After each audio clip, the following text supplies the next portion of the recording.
The show starts in 3, 2, 1. There goes that man's jock strap. Oh my God, did you see that? America's team? Yeah, right. Oh, baby, it's a big day in sports. There's nothing like battling it out with your teammates all season long to go win a championship. Green Bay's got it this year. Huge move for them. I think it's going to be a game changer. We have a lot to talk about this busy week in the sports world. Welcome to the In a League of Their Own podcast. The In a League of Their Own podcast is brought to you exclusively by YouTube. By Golf Kicks, Screw Your Shoes. By Anchor, the easiest way to make a podcast. By Canadips, a CBD pouch crafted and manufactured in Humboldt, California. And by Streamer Loot. Check out the In a League of Their Own merch line today. Welcome to the show. Here are your hosts, Austin and Collin. Hello, everyone, and welcome to episode 104 of the In a League of Their Own podcast. Kicking us off with our 104 sports fact. In the 2013-2014 NFL season, Week 14 would be record-breaking. A total of 104 touchdowns were scored in this week, which is not only impressive that it happened, but it took place on a Sunday where stadiums across the league saw frigid temps and heavy snow. This week also only had 14 games due to 4 teams still having a bye week. So this was done without a full 16-game week. So, yeah, it's crazy. The next closest, I think, was 90 is the number 2 week of all time. So this 104 So that still holds. Yeah, as far as I know, yeah, it still holds. Which again, I think it was like December 9th or December 10th or whatever. It was like the Sunday that it happened. But yeah, 104 touchdowns in 1 week. Damn, that's crazy. Yeah, before we jump into today's content, again, our socials found in the link below, Instagram, TikTok, Twitter, all that good stuff. Feel free to check those out. Give us a follow. Any news that breaks outside of this hour window, 3 times a week. Usually we're pretty good at keeping up to date with that stuff on there. Our audio podcast, Google Podcast, Spotify, anywhere associated with Anchor, you can find us there. And as always, we do have a merch store, streamerloot.co, also found in the description below. Go grab yourself a t-shirt, hat, sweatshirt, anything like that. We appreciate it. Let's dive into it. Sounds good. Well, let's talk about first things first. Rumors talking about Tua Tagovailoa in a trade for Deshaun Watson and potentially the Washington football team also involved in that deal. What do you think about that? Yeah, I mean, because it was a 3-way trade. Tua would go to Washington. Basically, Washington would get a bunch of trade picks out of it somehow, and then Deshaun would come to Miami, right? That's kind of how it was broke down. I wasn't 100% sure what Washington was getting because what I read was Tua was going to the Texans, Deshaun Watson would go to the Dolphins, and then some picks or something along the way, and a couple other players were involved with Washington. So I don't know what Washington's was, but a lot of people are saying that their third team isn't going to be involved because there's never been a 3-team trade ever in the history of the NFL. So I don't think that'd just be too hard to happen with how many players are worth so much and all that type of stuff with no semi-pro league. So I feel like if we see this happening, obviously we'll see it happen straight up. Yeah, and I guess to kind of answer the question about Watson again, and we've talked about this multiple times, to where his whole case thing with everything he's going through has kind of gone quiet. Seems like he's dealing with it behind closed doors at this time. He's inactive on the Texans squad.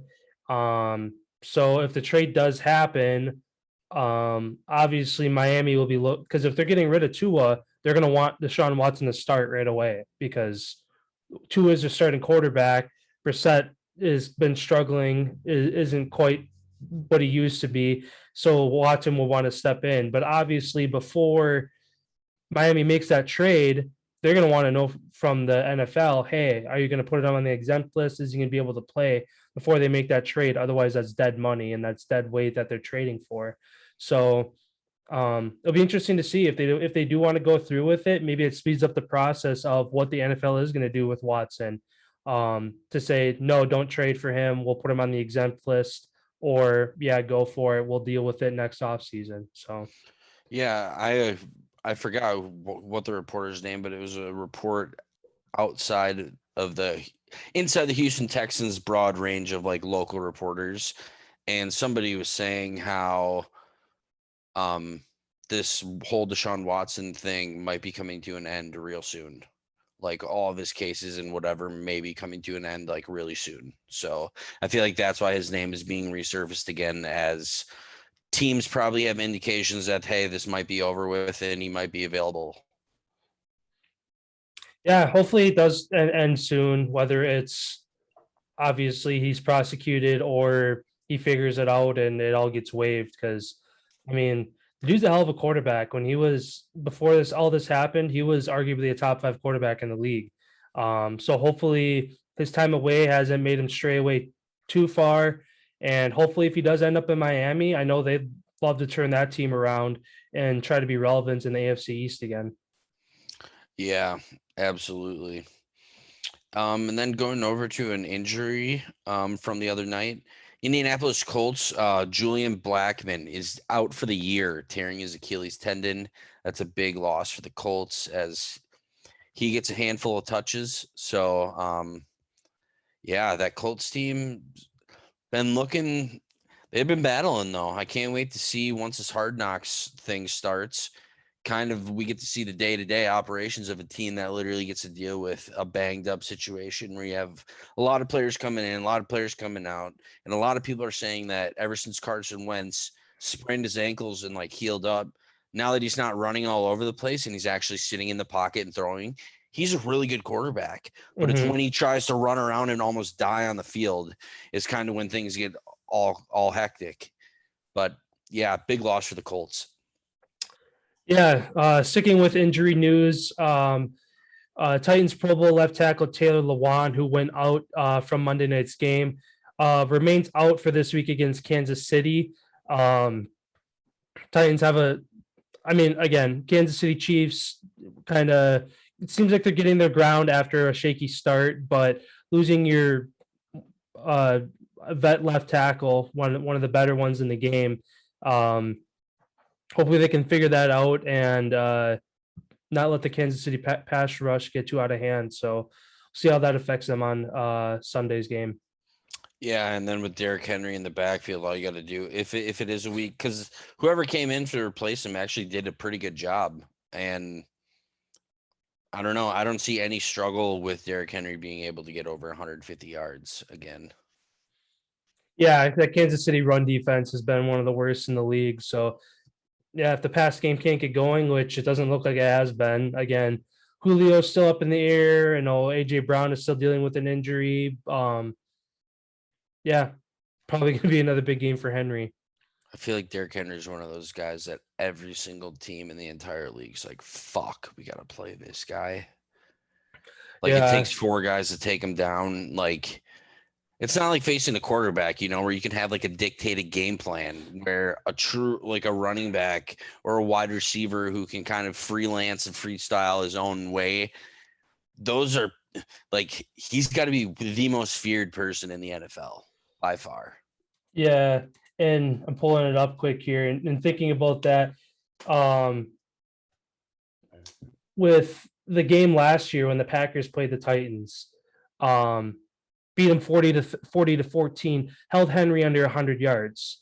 Again, and with how terrible the Packers run defense is, I don't know, as soon as you're talking about that, I was like, oh yeah, good thing the Packers don't have to play them this year.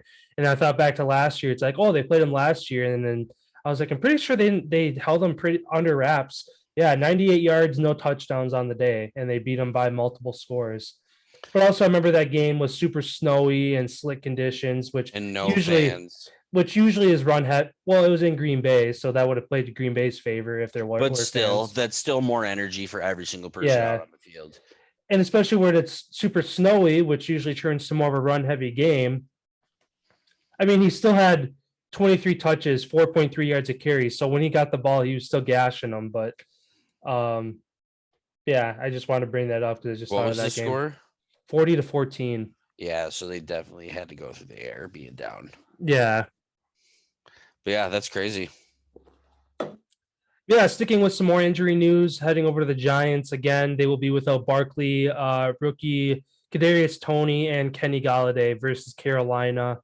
I mean, like I said last episode or last week, whenever I said it, if the Giants didn't already have a win this part in the year, I could see them going winless just with their injuries and lack of being able to get things going for that team. So yeah, without three more key guys in that offense this week. Yeah, and then Ravens as well. Offensive tackle Brandon Knight does not report to the Ravens and says that he needs to take a break, time away from the game so that he can focus on his mental health and get back. He was just claimed by the Ravens on Monday after he was waived by the Cowboys. Baltimore placed him on the reserve list on Wednesday. But yeah, he did not report this week. And I don't know. That comes huge because they just lost Ronnie Staley for the year.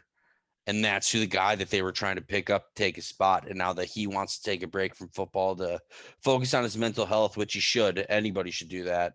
Kind of a big loss for the Ravens there. Now they're in need to find another person to fill in that position. And they're running out of time with the deadline quickly approaching. And teams already making moves, you know what I mean? Yeah. It seems like there aren't very many it seems like there's a lot of stacked offensive linemen where years ago it's like, oh, this team has one or two good, decent guys. It's like Pro Bowl left tackle, Pro Bowl center, Pro Bowl right guard. Like you have 3-4 guys out of your 5 guys that are all Pro Bowl caliber now. So where all these lines are getting more beefed up. So you have a lot less guys in free agency, on practice squads, kind of waiting to be picked up, where you're kind of taking a chance that this guy has barely seen the field or he hasn't taken professional snaps since college. You try to bring him in. Yeah, it's definitely a gamble. And again, another. The Ravens are 5-1, so they obviously aren't letting their injuries to freaking half their team be an excuse to them. So I'm sure they'll figure it out. Yeah, and then also some big news talking about injury. Giants kicker Graham Gano basically is putting Carolina Panthers on the hot seat, saying that the misdiagnosis of an injury in 2018 basically cost him a whole entire season. He said he claims that the Carolina's medical staff told him that it was possibly tendonitis and a bone bruise on his leg. Turns out he actually had a fractured femur, and he went on and he kicked all season long before he ended up getting put on the injury reserve the final 4 games of the season. And he kept telling people on the staff that it felt like he was sinking into the ground on his plant leg every time that he was like going to kick. Next year he showed up to camp and they told him it's fine, it's good, you're good to go. He said, fuck you. He went and got surgery, missed the whole entire 2019 season. And now he's basically trying to get his money back because the doctor from the Carolina Panthers has now resigned. There's other people also who are looking into prescription drug offenses or prescription drug things with this doctor. Panthers are declined to comment on anything with this whole situation, besides Matt Rule saying Gano is an unbelievable person. He doesn't know anything about anything because he's a new guy. But yeah, this says the Panthers ended up releasing him in 2020 for financial reasons because he was set to counterbalance $3 million against the cap. So Carolina Panthers basically fucked him over, and he's trying to get something back. He's having some sort of investigation happen with the league. So yeah, I mean, as a kickers have some of the most lengthy careers in the NFL, but also they're down on the totem pole as far as getting paid. So if you're one missing of the quickest careers too, you could come in, get signed off, and miss 2 kicks, you're gone. Yeah, that's true.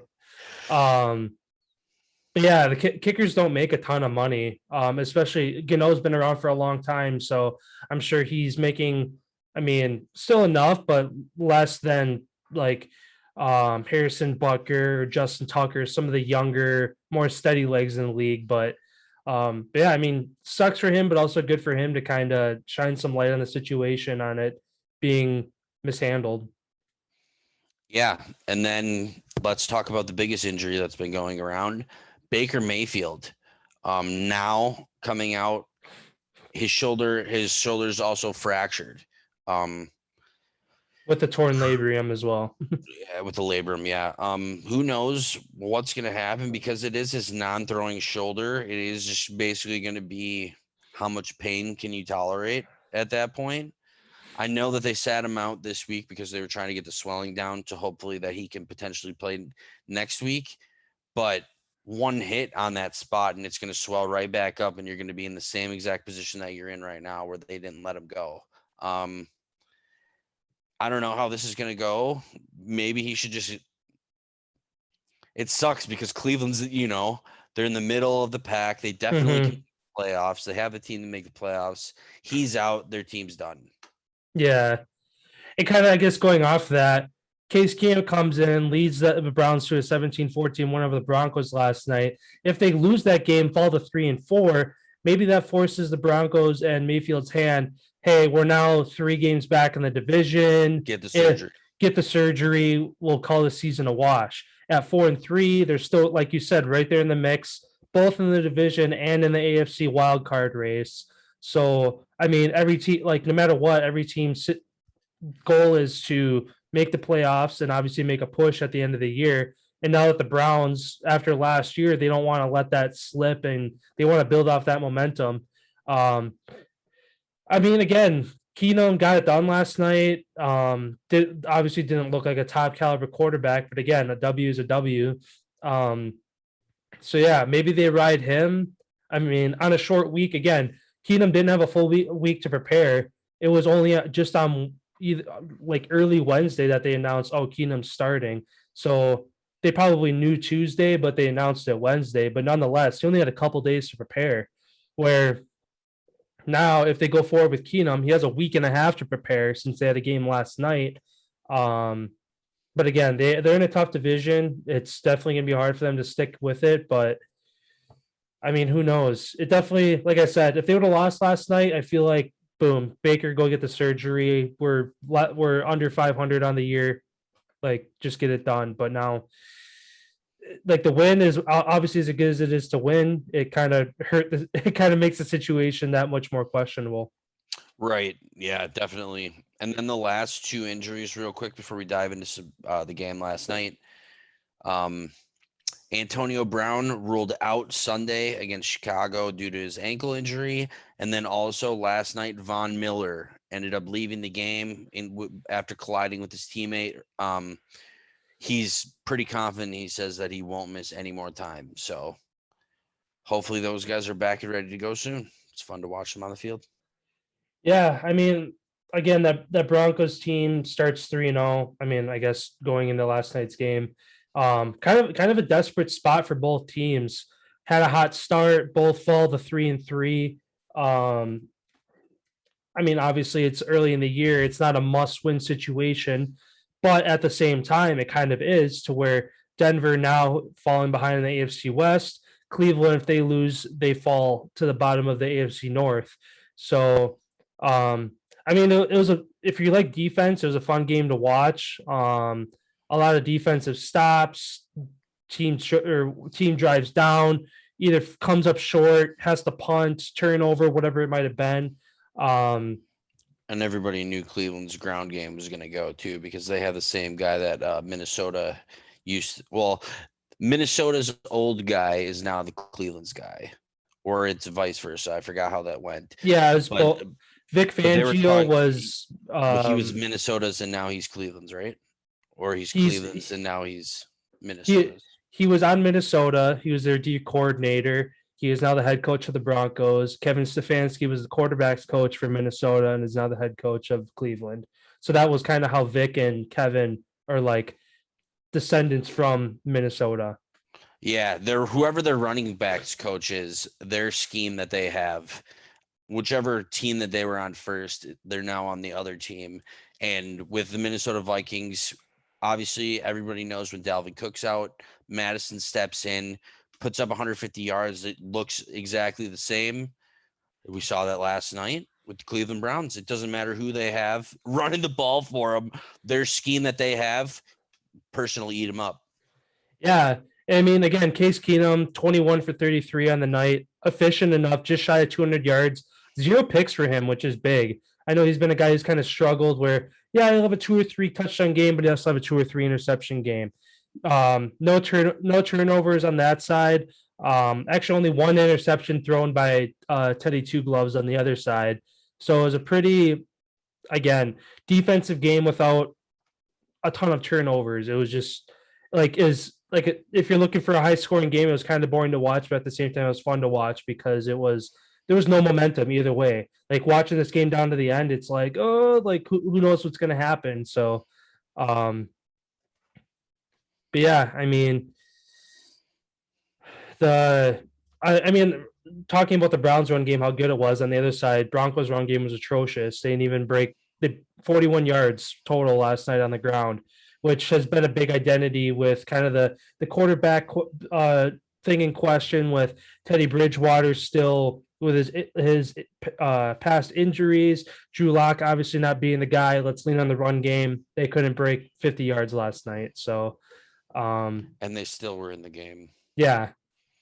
So that shows you how bad Cleveland actually is without Baker Mayfield and their 2 main guys running the show at running back. Like, yeah, they barely beat a Denver team who didn't have more than 40 rushing yards, really. Mm-hmm. Like, and you win by 3. Like, Yeah. that's atrocious stats wise. The Cleveland defense like you won said, them.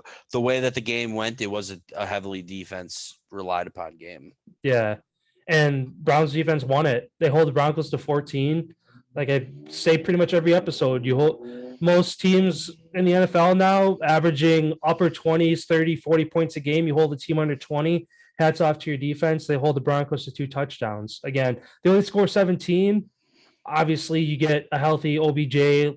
Great to see Landry back. He got some touches last night. Mayfield back. I mean, just 2 weeks ago, they put up almost 50 points on the Chargers defense. So it's like, Cleveland's capable of it when they're healthy. So, yeah. And then kind of one of the last points I had with the NFL, talking about a parlay that happened last night. A man turned 30K into 1.3 million with the Browns completing his parlay. It was a 4-leg parlay. He had the Suns over the Nuggets, Kings over Blazers, Appalachia State beating Coastal Carolina, and then the Browns over the Broncos last night. And he turned 30K into 1.3 million. Just kind of a cool thing to see. I know Bleacher Report betting, like I follow some of their socials, and they anytime somebody has a crazy parlay, they'll literally send somebody like to wherever this person is and like go out with them to like a bar or something and just like record the whole thing happening the whole night, checking in with them and stuff. And at a couple points, it was like, oh, cash out for 600 some thousand, 700,000, 800,000. It dropped a little bit when Denver was kind of coming back, but then, yeah, that's crazy. 1.3 million just by picking 4 teams that you think are going to win. Obviously, but also putting 30 grand. Yeah. So this guy does it.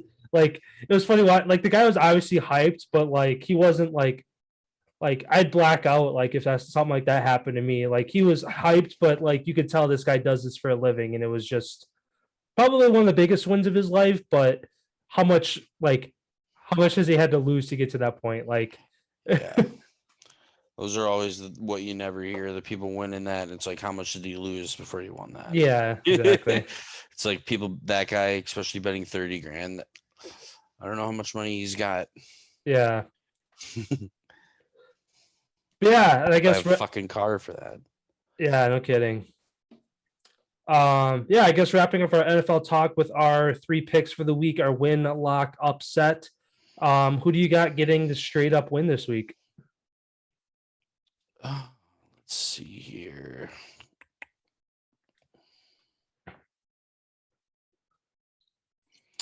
For sure win. I'm going to lock the Packers over the Washington football team. That's your lock? Yep. Okay. My lock for the week, Cards over Texans. I mean, not really a whole lot to say about that. Cards undefeated, Texans can't get anything going. That's my lock for the week. Outright win for the week. That was my outright win.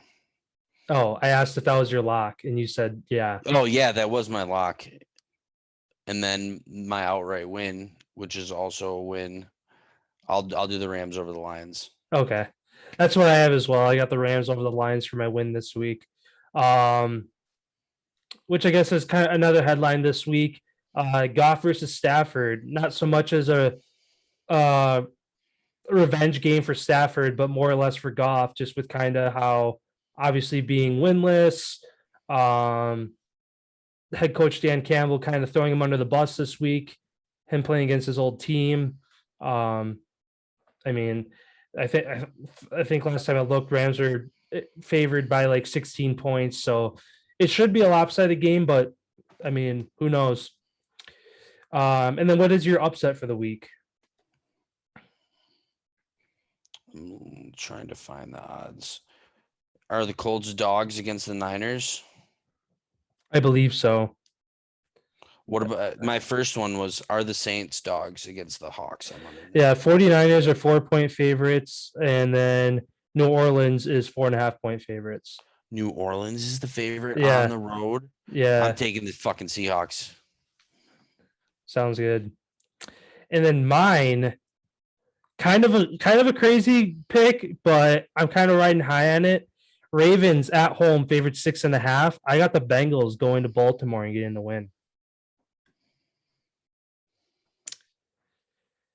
So yeah, that wraps up our NFL news for the week. Going into the NBA here, again, season's underway. Finally got some more stuff to talk about. It's the NBA's 75th season, so they've released their top 75 list to celebrate. Obviously, you can go look at the full list, but some Bucks who made the list are Kareem, Ray Allen, Oscar Robertson, and Giannis made the top 75 list as well. Yeah, a lot of greats on this list. Some people left out. I know a lot of good people that didn't make the list too. Yeah. Tracy McGrady, definitely top 75. Yeah. I know some people are making a stink about Kyrie Irving not being on the list. Klay Thompson's not on the list. And both of those guys should be. Mm-hmm. I'm trying to remember who else was on that list. Like the NBA is so good now. Like you can almost replace all of the old people and it comes with the new people because they're so with every sport. That's just how it's continued to get. It has to keep getting better and better and better. Otherwise, they're going to stop making money. Yeah, exactly. So yeah, go check out the full 75 list. See if there's anybody on there that you're looking for. Somebody who missed it. But yeah, moving over to, I guess, sticking with the Bucks after a strong outing versus the Nets. Bucks get trounced last night, 137-95 to the Heat. All the starters held under 20 points apiece. Again, the Bucks were without Lopez and Drew, which are two of their top defensive players. But yeah, kind of riding a high into a very big low. A couple days apart here. So hopefully they can figure things out. Drew expected not to miss a ton of time with his heel. Lopez was out last night, just had some back tightness, so I'm sure he'll be back next game. It was just precautionary, I'm sure. It's only second game of the year. They don't need to push anything. Yeah, and then you look at Golden State, on the other hand, without Klay Thompson, their second best scorer on the team, and they beat the Lakers. Yeah, and they win last night. Clippers. They hold up the Clippers, a full strength team again, and Steph's fucking not a big deal. Drop 45. That team is my favorite right now to win the title. Golden State is my favorite to win the title right now. Yeah. They're a team. They are a legit team. Yeah, they have a lot of young studs. Jordan Poole, he's looked really good. He's averaging like just shy of 15 points a game.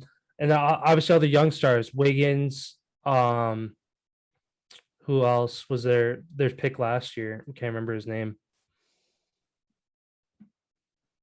I can't remember, but they're young. They have like one of the best young core groups in the NBA right now.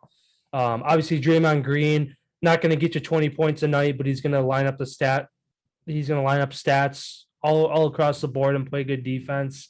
Yeah, once they get Klay Thompson back, I agree with you. I mean, last year they were close. They made a good run to the end with Steph running the show, losing the playing game against the Lakers and having the season cut short there. But again, a young group. They've had all off season training camp to kind of mesh, off to a 2-0 start. Again, like you said, when they get Klay back, they're definitely my favorite as well out of the West. That's the only other thing that I have on the NBA is Ben Simmons basically telling the Sixers his head's not in it right now. He's not mentally ready to be back and be ready to be on the court and playing. And I guess we'll see what happens as far as this situation gets dealt with going forward. Obviously, your mental health is the number one priority. So if he needs to take time away, he needs to take time away. Yeah, I know it's obviously frustrating for both sides that they're not able to come to an agreement on moving him or getting him to play, whatever it might be. I don't even know if the 76ers, what their record is right now, but it's early in the year. They have time to figure things out. But at the same time, if it lingers too long and hinders the rest of your season, I mean, they were a 1 seed last year. They were a great team. They're 1-0. Okay. Yeah, they're a great team last year. So they have a strong foundation there to build off of. But again, they don't want this to be a distraction too long and hold them back. So hopefully they can figure something out. Like, I mean, one of the scenarios, again, waiting for a top guard on some team to go down, they're going to call Philly, hey, we'll take them. So it's just a matter of if and when that happens. Yeah, that's all I had for the MLB as well, or the NBA as well. Moving then to the MLB, the Dodgers stay alive despite a 3-1 hole with an 11-2 win last night as the bats were hot with 17 hits on the night. Series moves back to Atlanta for game 6 and 7, game 7 if necessary. Dodgers facing elimination the rest of the way, and they got to go to Hotlanta to get it done. So they play tomorrow night. Tonight, in the ALCS, the Red Sox had a 2-1 series lead. Fast forward 3 days, they now will face elimination the rest of the way after 2 9-run outings from the Astros. Game 6 and 7 will be in Houston. Again, game 7 if necessary. Astros look to punch their ticket to the World Series tonight. Yeah, I know. I mean, hopefully from the other side, at least the Braves get it done. I know we said if it's a Dodgers Astros World Series, not going to bother watching it. I mean, the Astros get there, it's still going to be like, I don't really want to watch this, but I mean, it'd be awesome to see the Braves get there. I think it was 1999 last time they were in the World Series, so they got 2 games to get it done. Hopefully tonight they get it done, because otherwise then Dodgers will be riding a 2-game hot streak into a game 7. So we will see. But yeah, that's all that's going on over in the MLB. Oh, yeah. I guess one more thing to mention, I forgot. In the Dodgers game 2 nights ago, they lose Justin Turner, one of their best hitters, to a hamstring injury that he had dealt with a couple times earlier in the year. Hit a ground ball to shortstop halfway there. You could see it just gave out on him, and he went off the field in pain. So looking like they're going to be without him the rest of the way here, even if they do make it to the big show. Yeah, and then I had one more quick piece of news on the NBA. As far as Kyrie Irving, you know how we talked about him being left off the list and all. Turns out there was a rally that was held at Times Square this last Sunday in support of him for not getting the vaccine. And there's thousands and thousands of people there basically saying that New York is fucked up by doing this mandate of having to be vaccinated and all this stuff. Yeah, it's pretty crazy that it actually was taken to the street, and people are super, super, super irate. And for all those people who are hating on Kyrie, it seems like he's getting an outpouring of love from everybody else that ain't in the sports media business. Yeah. Yeah, I know that like Stephen A, a lot of these other reporters or like just people in this, like you said, in the sports media world, they're all just giving them hell on, oh, you're hurting your team, you're doing this, you're Shut doing up and that. It's play. like, Get the vaccine yeah, and play, basically. yeah, It's like, no, dude, fuck you. I'm a person. I can choose what I want to do, but you can't tell me what I should do. yeah. He's been in the league this long. He doesn't need money. Like, And he is one of the top 75 players of all time. So yeah, fuck you, Stephen A. Smith. yeah. I love some of his takes, but like, Me too. He's been getting worse and worse, though. Yeah, it seems like since Kellerman left, like I thought the show would get better. It seems like it's taken a huge decline. Maybe fucking he lost his shit, and Kellerman was like, dude, I need to get the fuck away from this guy. He's just lost his mind. Because that's some of his takes are out. Like, that's why Skip and Shannon is the best. And this show, obviously. And this show. And the McAfee show. Shout out. Shout out. Wrapping up MLB, head over to the ice. What's going on over there? So, McJesus tops 200 goals in Oilers' 5-1 win over the Coyotes last night.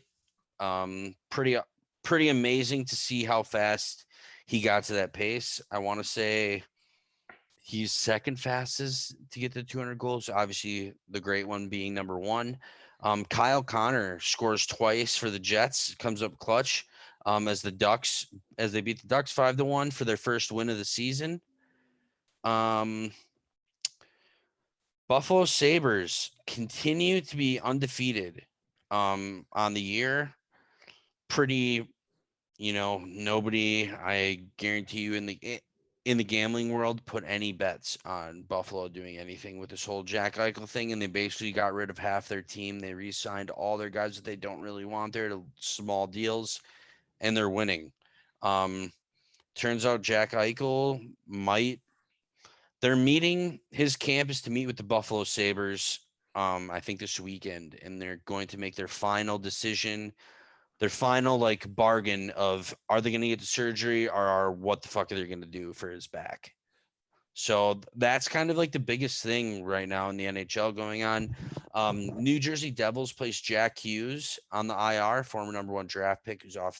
He's got the most takeaways in the NHL by 6, and he has 50 less minutes on the ice than everybody else. It was crazy, but he's out with a dislocated shoulder. I know he's also seeking a long-term deal from the New Jersey Devils as well. So there's been talks of that being done soon, as the kid's going to be a stud in the NHL. So they want to lock him up for a long time. Joe Pavelski gets a goal the other night against the Penguins in the shootout. They beat the Penguins 2-1. And I mean, other than that, so many scores and all that stuff. I don't really want to be stat dropping all the time, but shout out to Sergei Bobrovsky, gets his 300th win as the Panthers top the Avalanche 4-1. And that's kind of it. I'm going to kind of leave it at that. Other thing, Evander Kane, I know the other day how we talked about he got in trouble for the fake passport. Turns out the San Jose Sharks cannot terminate his contract for that reason. That is in one of the, he can't be terminated for that. And also he filed for bankruptcy the other day. Turns out he's $27 million in debt. Wow. So yeah, someone dealing with some problems. Hopefully he gets his shit straight and figures it out, because he's very good when he's on the ice playing. Sucks to see, that happen. And then I think Kraken, they have their home opener this weekend, do they? Yeah, set tomorrow night. So shout out to the Kraken. Hopefully they can get, are they still winless? No, they won their second game. Oh, did they? Yeah. They beat Columbus? I can't remember. I don't think they won since then. I think they're 1-3, right? 1-3-1 right now, I want to say. Oh, they beat Nashville opening night. Nashville, that's what it was. That's right, 4-3. Then they lost to the Jackets in overtime, Flyers, and then they just lost to the Devils. And they play, Vancouver tomorrow at 9. So that should be pretty interesting. Everybody should tune over to that game to kind of see that. New arena, new all of that. Should be Border pretty battle. cool. Yeah, it should be pretty cool. Yeah, a new border battle being started here. So that's all I really got for the NHL. Sounds good. Highlighting or going over then to the college football world to highlight some games going on this weekend. As mentioned, Appalachia State takes down, I think they're 14, Coastal Carolina. So shaking up the top rankings a little bit. That was Appalachia State's first win over a ranked AP team, first time since Michigan in 07 was the last time that they beat a ranked team. So our Badgers head to number 25 Purdue, who is off a hot upset, beating a number 2 Iowa last week. Number 8 Oklahoma State heads to Iowa State as they are 6-0. But the Cyclones are currently 7-point favorites. Again, they're 4-2 on the year, having only 2 losses to top teams, one being Iowa. So they'll look to close the door on Cowboys' playoff hopes. And then Northwestern heads to number 6 Michigan.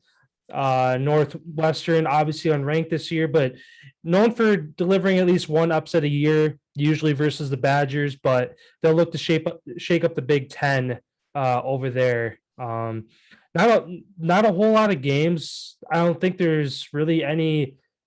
I think when I looked, there wasn't any ranked versus ranked games this week, which was kind of crazy to see. The ones I kind of mentioned are within conference kind of rivalries. Again, unranked Illinois at 7 Penn State. Oregon at UCLA. That could maybe be one.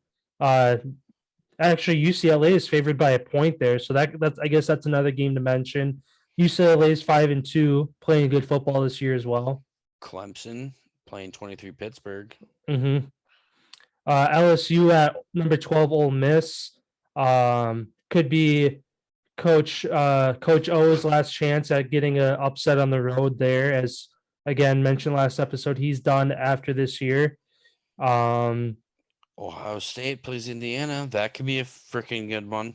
Yeah, Indiana again last year. They kept it close against Ohio State. Took them to the ropes. But yeah, no ranked versus ranked games. Just some games that are within conference and usually end up being a good game, even though. I wonder where College Game Day is going to be next week. I was just looking ahead. Michigan's at Michigan State. Mississippi is at Auburn, and Penn State's at Ohio State. I'm looking at it. 6-9, 12-19,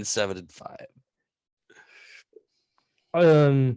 Looking at it, they're all TBD. Like they're all say to be determined. The only game that has a network in time, Iowa at Wisconsin, 11 a.m. So that might be big noon kickoff. Since that's already slated with a time, the rest of them all just say to be determined. So unless they're waiting for this week to figure out which game is going to be the biggest one. What teams move up, what teams go down to the best ranking. I bet that's what it's going to be. It's probably going to be whichever teams are the 2 closest rankings. Yeah. I feel like Michigan State is going to be a night game. I feel like that's always a night game and it's always really good, like a 6:30 game. So I feel like they don't even play this weekend, do they? Who? Michigan State. No, that's next week. Michigan plays Illinois or Northwestern. I mean, who does Michigan State play? Any idea? I think it's their bye week. I didn't see them on here anywhere. Okay, so that's what it was. All right. But yeah, a couple of good games to highlight this week. I mean, full slate of college football on Saturday. I guess pay attention to some of the other games. They look like they should be lopsided, but I mean, any given Saturday/Sunday, so you never know. But yeah, that's kind of it to highlight for college games this week. Wrapping up our Friday episode here, going into our Feel Good Friday. What do you got this week?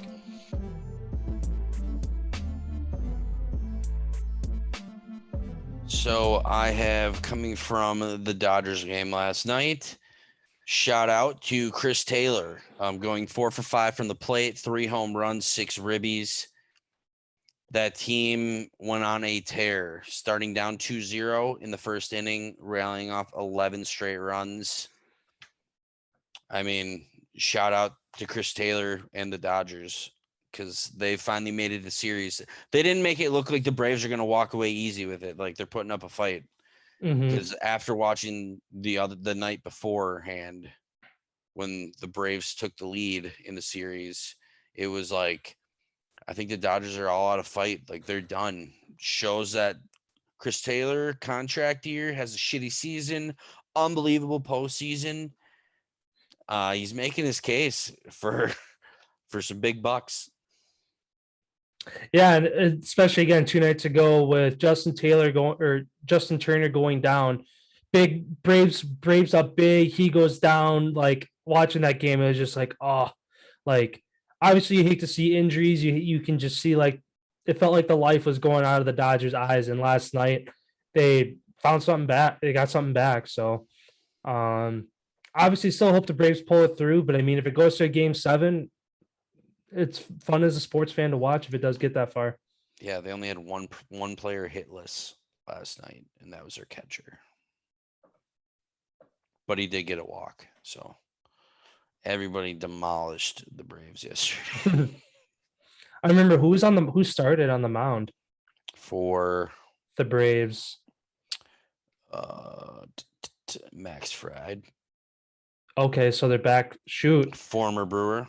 They're back to the top of their pitching rotation then.